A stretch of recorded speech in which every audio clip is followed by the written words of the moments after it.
राधे राधे बच्चों। आज मैं आप लोगों के लिए लेकर आया हूँ कक्षा 9वीं का गणित भाग 1 प्रश्न संग्रह 5.2 का प्रश्न क्रमांक 4। इसके पहले वाले वीडियो में देखिए हमने प्रश्न क्रमांक पहला, दूसरा और तीसरा हल किए थे। तो आज हम लेकर आए आपके लिए प्रश्न क्रमांक 4 प्रश्न। अब मुझे पूर्ण विश्वास है कि आप लोगों ने प्रश्न क्रमांक पहला, दूसरा, तीसरे के प्रश्नों के हल को अच्छी तरह से सीख लिया होगा, उसका अभ्यास भी कर लिया होगा। तो हम आते हैं, देखिए चौथा प्रश्न लेकर आज। प्रियंका और दीपिका की आयु का योगफल 34 वर्ष है। प्रियंका और दीपिका की आयु का योगफल 34 वर्ष है। प्रियंका दीपिका से 6 वर्ष बड़ी है, तो उन दोनों की आयु ज्ञात कीजिए। अब हमें देखिए क्या है, दोनों की आयु ज्ञात करना है। तो सबसे पहले हम क्या करेंगे, हल। जो प्रश्न में हमें पूछा है उसको हम मान लेते हैं। तो सबसे पहले हम क्या करेंगे, माना बड़ा कौन है का, हमारा देखो प्रियंका और दीपिका की आयु का योगफल, इन दोनों में कौन बड़ा है, प्रियंका। तो सबसे पहले हम प्रियंका ले लेते हैं। माना प्रियंका की आयु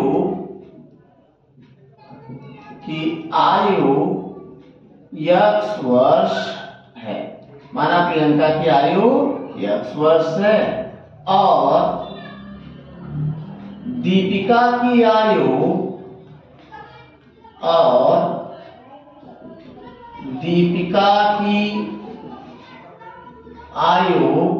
y वर्ष है। अब देखिए हमने ले लिया कि प्रियंका की आयु x वर्ष, दीपिका की आयु y वर्ष है। प्रश्न में हमें पहला क्या दिया है, प्रियंका और दीपिका की आयु का योगफल। तो दी गई शर्त के अनुसार, पहली शर्त के अनुसार, प्रश्न में दी गई पहली शर्त के अनुसार x प्लस y बराबर 34, यह हमारा पहला शर्त है। दूसरी शर्त के अनुसार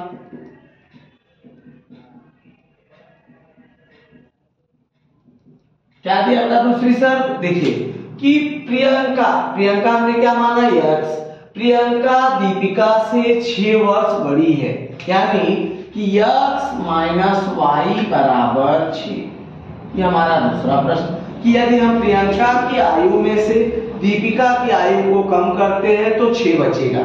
यह हमारा दूसरा प्रश्न। अब हमने क्या देखा, समीकरण 1 में x प्लस y है, समीकरण 2 में x माइनस y है। दोनों का चिन्ह देखिए, यहाँ y दोनों में समान है और दोनों का प्लस और माइनस चिन्ह भी अलग अलग है। तो हमने पहले बताया था कि जब चिन्ह अलग हो तो दोनों को हम क्या करेंगे, जोड़ेंगे। दोनों समीकरणों में यदि चिन्ह समान होता है तो घटाते हैं और चिन्ह अलग होता है तो जोड़ते हैं। तो यहां हम क्या करेंगे, समीकरण 1 और 2 को जोड़ने पर, अब हमने देखे जोड़ देते हैं, x प्लस वाई बराबर 34, x माइनस वाई बराबर 6। जोड़ने पर हमारा चिन्ह बदलता नहीं है, तो ये दोनों क्या हो गए, कैंसल। x और x, 2x बराबर 34 और 6 40। अब यहां देखिए 2 से मल्टीप्लाई है तो इधर जाएगा तो क्या होगा, भाग। यहां 2 से गुणा है, उस तरफ गया तो भाग। 2 1 कम 2, 2 दूनी 4। x बराबर क्या आ गया था हमारा 20। अब हमें x मिल गया। समीकरण 1 में x का मान हम इसमें रख देते हैं। समीकरण 1 में x बराबर 20 रखने पर हमने समीकरण 1 में x का मान रख दिया। अब देखिए x प्लस y बराबर 34, 20 प्लस y बराबर 34, y बराबर 34 माइनस 20। देखिए यहाँ 20 प्लस है, उस तरफ गया तो क्या हो गया, माइनस। तो 34 में से जब हम 20 माइनस करेंगे तो क्या बचेगा बेटा, 14। तो हमारा y भी मिल गया। तो इसलिए हमारा आंसर आ गया, दीपिका क्या है, प्रियंका, इसलिए आंसर आ गया प्रियंका की आयु 20 वर्ष और दीपिका की आयु, दीपिका की आयु क्या होगी बेटा? 14 वर्ष है। तो यहाँ पे हमारा आंसर मिल गया। अब हम चलते हैं अपने अगले प्रश्न की ओर।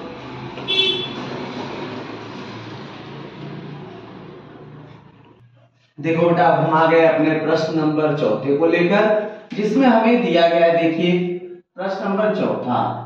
हाँ, सबसे पहले हमें क्या दिया है? किसी चिड़ियाघर में शेर और मोर की कुल संख्या 50 है। चिड़ियाघर में शेर और मोर की कुल संख्या कितनी बेटा? 50। उनके पैरों की कुल संख्या 140 है। मोर और चिड़िया की संख्या कितनी है? 150। पैरों की कुल संख्या कितनी है? 140। तो चिड़ियाघर में शेर तथा मोरों की संख्या ज्ञात कीजिए। तो सबसे पहले देखिए, मान लो जो हमें पूछा है, सबसे पहले हम उसको मानते हैं। हमें क्या पूछा है? शेर और मोर की कुल संख्या। तो मान लेंगे, माना चिड़ियाघर में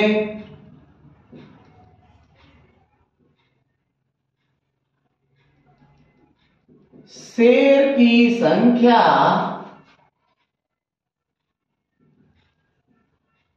X तथा मोर की संख्या,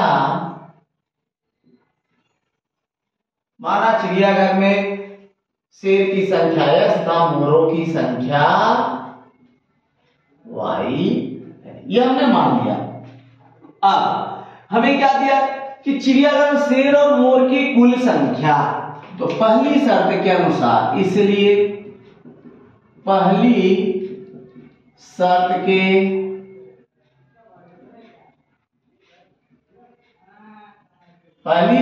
के अनुसार x प्लस वाई बराबर 50, यानी कि शेर की संख्या प्लस मोर की संख्या x प्लस वाई मिलके कितना हो गया बेटा? 50। अब दूसरा शर्त क्या दिया है कि उनके पैरों की कुल संख्या 140 है। अब दूसरी शर्त के अनुसार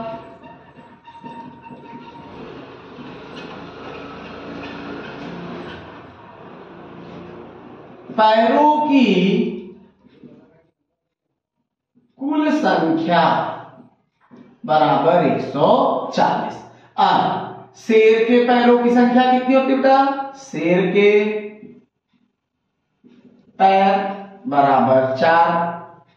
शेर के कितने पैर होते हैं? 4 पैर होते हैं। और मोर के कितने पैर होते हैं? मोर के पैर बराबर 2। इसलिए एक शेर के 4 पैर। अब अगर एक शेर है तो 4x प्लस एक मोर के 2 पैर 2y, इसलिए 4x प्लस 2y बराबर पैरों की कुल संख्या कितनी है? 140। यह हमारा हो गया समीकरण 2। अब हम क्या करते थे कि समीकरण 1 में y 1 है, यहाँ y 2 है, 2 में, तो क्या करेंगे? समीकरण 1 में 2 से गुणा करने पर, समीकरण 1 में 2 से गुणा करने पर, अब हम गुणा कर देते हैं। देखिए क्या हुआ? 2 ब्रैकेट में x प्लस वाई बराबर 2 गुणे 50, 2 दूनी 2 एक कम 2x, 2 एक कम 2y, 50 दूनी 100। यह हमारा आ गया तीसरा समीकरण। अब हमने क्या देखा? समीकरण 2 में भी प्लस 2y, समीकरण 3 में भी प्लस 2y। तो क्या करेंगे? दोनों में चिन्ह समान है, और जब चिन्ह समान होता है तो हम क्या करते हैं बेटा? घटाते हैं। तो यहाँ क्या करेंगे? ये देखिए, ये ज्यादा है, 4x है, यहाँ 2x है, और ये 140, ये 100 है। क्या करेंगे? समीकरण 2 में से 3 को घटा देंगे। तो समीकरण 2 में से 3 को घटाने पर, समीकरण 3 में 2 में से हम 3 को घटा देंगे। तो देखिए क्या होगा? 2 क्या है हमारा? 4x प्लस 2y बराबर 140। 3 क्या है? 2x प्लस 2y बराबर 100। अब हम इसको घटाएंगे तो घटाने में चिन्ह बदल जाता है, ये प्लस ये माइनस कैंसिल हो गया, 4 में से 2 गया बेटा 2x बराबर 100, 140 में से 100 गया 40, तो x बराबर देखिए यहाँ 2 से गुणा है, उस तरफ जाएगा तो क्या होगा 2 से भाग, 2 1 कम 2, 2 दूनी 4, 2 शून्य 0, x हमारा क्या आ गया 20। अब x का मान निकल गया, तो अब हमें क्या करना है y निकालना है। तो समीकरण 1 छोटा है, तो इसमें देखिए समीकरण 1 में x बराबर 20 रखने पर, अब एक में हमने रख दिया 20, तो देखिए क्या हो जाएगा x प्लस वाई बराबर 50, 20 प्लस वाई बराबर 50, तो y क्या आ जाएगा 50 माइनस 20, y बराबर 50 में से 20 गया बेटा 30, ये हमें मिल गया कि अब इसलिए हमारा आंसर आ गया शेर, शेर क्या है x, इसलिए शेरों की संख्या 20 और मोर की संख्या